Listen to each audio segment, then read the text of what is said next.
Sigurado ako manggigigil na naman dito si Claire Castro. Oh, pakinggan natin ha, yung speech ni Inday Sara, masaya to.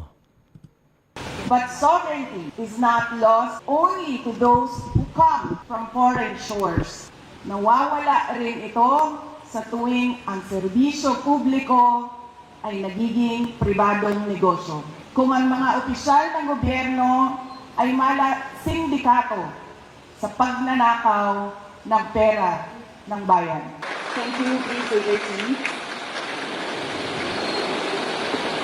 To all our foreign guests, mga kababayan, Assalamualaikum warahmatullahi wabarakatuh. Madayaw, mayong adlaw, kaninyong tanan. Magandang araw sa inyong lahat. Today, we celebrate not merely a date, but the courage of a people who fought for freedom and sovereignty. Noong Hunyo 12, 1898 sa Kawit, Cavite, ipinahayag ni Pangulong Emilio Aguinaldo ang pagsilang ng isang malaya at nagsasariling bansang Pilipinas. Matapos ang mahigit 300 taon ng pananakop. But freedom was never a gift. It was paid for and earned through courage. It was paid with Filipino grit and bravery. When the Treaty of Paris transferred our homeland from one colonial master to another without the consent of the Filipino people, our forebears refused to be bought and sold like property. Pinili nila ang paglaban kaysa pagsuko, ang dangal kaysa pagpapasakop. This is our inheritance. Lumaban tayo sa bawat puwersang nagtatangkang magdikta ng ating kapalaran. Thousands gave their lives so that one flag and one flag alone would fly over this republic. That is our identity. That is our duty. We fought for our sovereignty against foreign invaders. But sovereignty is not lost only to those who come from foreign shores. Nawawala rin ito sa tuwing ang serbisyo publiko ay nagiging pribadong negosyo. Kung ang mga opisyal ng gobyerno ay mala sindikato sa pagnanakaw ng pera ng bayan. Every peso stolen from the people's treasury steals a child's freedom from hunger. It steals a student's freedom from illiteracy or substandard education. It steals a patient's freedom to obtain quality health care. It steals a worker's freedom to earn a decent living. Every ghost project is a classroom never built. Every corrupt contract is a road that was never built for farmers to bring their produce to the market. Ang korupsyon ay hindi lamang pagnanakaw ng pera. It steals opportunity, it steals dignity, and it steals hope. And ultimately, it steals freedom itself. Rizal, Bonifacio, Luna, and thousands of other Filipino heroes fought so that every Filipino could live with justice, dignity, opportunity, and hope. Hindi yan na-touch ni Bongbong, no?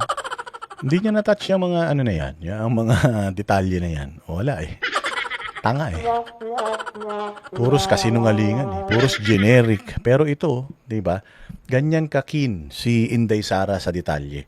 Lahat talaga. Tsaka yung, tinan mo, yung kaya lang gawin ni Bongbong Marcos is yung general. Kalayaan, unity, wag ipaglaban ng bayan, ganun lang siya. Pero si Inday hindi. Tinan mo, estudyante, mga corruption, inaagawan ng corruption ang bawat Pilipino, buhay ng mga Pilipino. So talagang nakafocus, even yung kanyang Independence Day speech, nakafocus doon sa apektado sa mga nangyayari sa bayang Pilipinas eh. Si Bongbong, kung tatanungin mo siya kung meron ba siyang alam tungkol sa mga nangyayari sa bayang Pilipinas, walang masasagot yung ulol na yan eh. Wala. Kasi hindi naman talaga siya nandiyan to lead. Hindi naman talaga siya nandiyan to solve our problem. Nandiyan naman yan mga yan para una, mabawi yung kanilang mga ninakaw. Tapos, dagdagan pa. Dagdagan pa. And hindi pa enough yun. Yung ninakaw ng tatay niya for 25 years, pucha, gusto siguro nila. Since then, until now, sila pa rin yung nagnanakaw eh. Kaya ang ginawa niya, tinodo niya. Nung umupo siya sa loob lamang ng 4 na taon, nilagpasan niya na yung mga pagnanakaw at kahayupan na ginawa ng tatay niya. At gusto nilang idire-diretso yan, ha? Gusto nilang idire-diretso yan hanggang sa kaapu-apuhan. Gusto nila maging presidente ng Pilipinas. Yung PI, di ba? Gusto nila magkaroon na ma-extend yung kanilang mga kapangyarihan. Alam mo yun lang talaga ang gusto nila. Yung mga na-sequester o yung mga naka-freeze na mga ninakaw ng pamilya nila noon, nakuha na nila. Pangalawa, yung mga pera pa ng Pilipinas, kulang pa yun, yung ninakaw ng tatay niya. Kailangan, kung may ninakaw yung tatay niya, kanya yun. Yung ninanakawin ko akin. Dinagdagan pa nila, sinobra-sobraan pa nila. Diba? So, yun lang kanyang focus. Yung party, libreng gasolina, libre pagkain, libre security, tapos parang ikaw may-ari ng Pilipinas. Yun lang. Pero yung main na trabaho niya, which is solusyonan ng problema ng bayang Pilipinas, i-prioritize ang pangangailangan ng mga Pilipino, bigyan tayo ng dangal, wala sa kanya yun. Yung sektor ng transportasyon, i-improve. Yung sektor ng agrikultura, i-improve. Yung sektor ng edukasyon, i-improve. Yung sektor ng mga mahihirap, i-lift. Mga pabahay, libre edukasyon, mga tulong medikal. Lahat yan, pag tinanong mo siya, wala siyang alam. Pag sasabihin lang niya, yes, everything is under control, everything is good. This administration is better than other administrations. Lagi lang ganun. Pero kung titingnan mo talaga estado ng Pilipinas, wala dito si Inday. Makikita mo, iniisa-isa niya yung mga apektadong ganyan magano lang speech, hindi mga generic lang. Hindi ipokrito. Mga kababayan, freedom is never permanent unless it is defended. Sovereignty survives only when a people refuse to surrender it.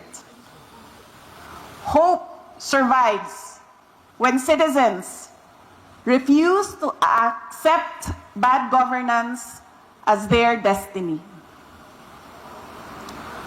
Hope survives when citizens act together, have their voices heard, demand what our heroes fought so gallantly for: the right of every Filipino to a dignified human life.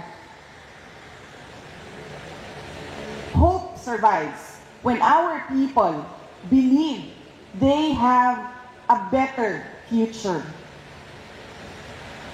On this Independence Day, let us resolutely stand up for truth, for accountability, for freedom, and for sovereignty.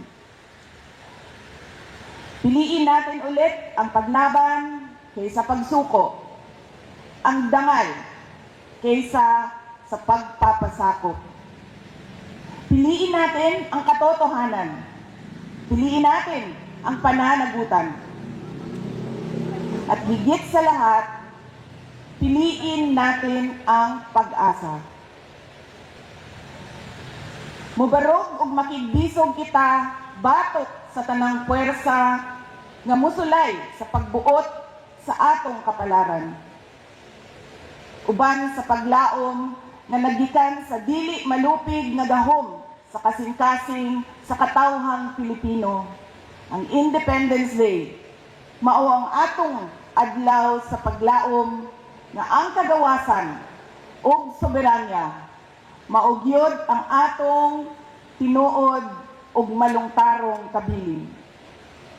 Mga kababayan, ang lahat ng ginagawa natin ay para sa Diyos, sa bayan, at bawat pamilyang Pilipino. Syukran. Yan, galing. Parang ano, no? Seminay, no? Para sa Diyos at sa Pilipinas, nating mahal. Galing. Mabuhay ka, Inday Sara. Konting tiis na lang. Konting tiis na lang. O, sabi nga ni Inday Sara, I'm not privy or ayaw ko na agawin ang administrasyon. Ang ayaw kong agawin ang kapangyarihan mula sa administrasyon ng mga Marcos. Kasi hindi naging sapat yung 25 years na pagsakop ng mga Marcos sa bayang Pilipinas, pagpapahirap, pagpatay, 'di ba? Panggigipit. O para rin silang mga para rin silang mga Espanyol at saka mga Hapon na pinagpapatay yung mga Pilipino. Itong mga to ang masaklap, kalahi natin sila. Yung Hapon tsaka mga Espanyol, di man natin kalahi mga yan. So kung kalaban ang tingin sa atin ng mga yan dahil sinakop nga nila tayo mababa ang tingin sa atin ng mga yan. Ang di ko maintindihan, etong mga kalahi pa natin mismo, yung mga aabuso sa atin, yung mga kalahi natin mismo, yung magnanakaw sa atin, mga kalahi natin mismo, yung mang-aabuso sa atin, parang nasa loob ng isang bahay. Magkakapatid kayo, tapos magnanakawan kayo. Imbis na sana ang awayin ninyo yung kapitbahay.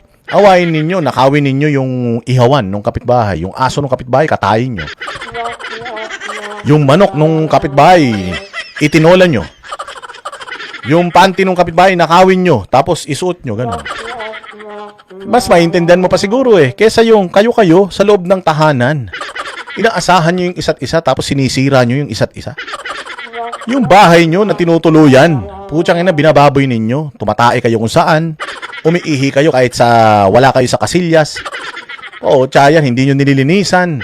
Tapos sa masaklap nito, sinusunog nyo pa. Hindi ba?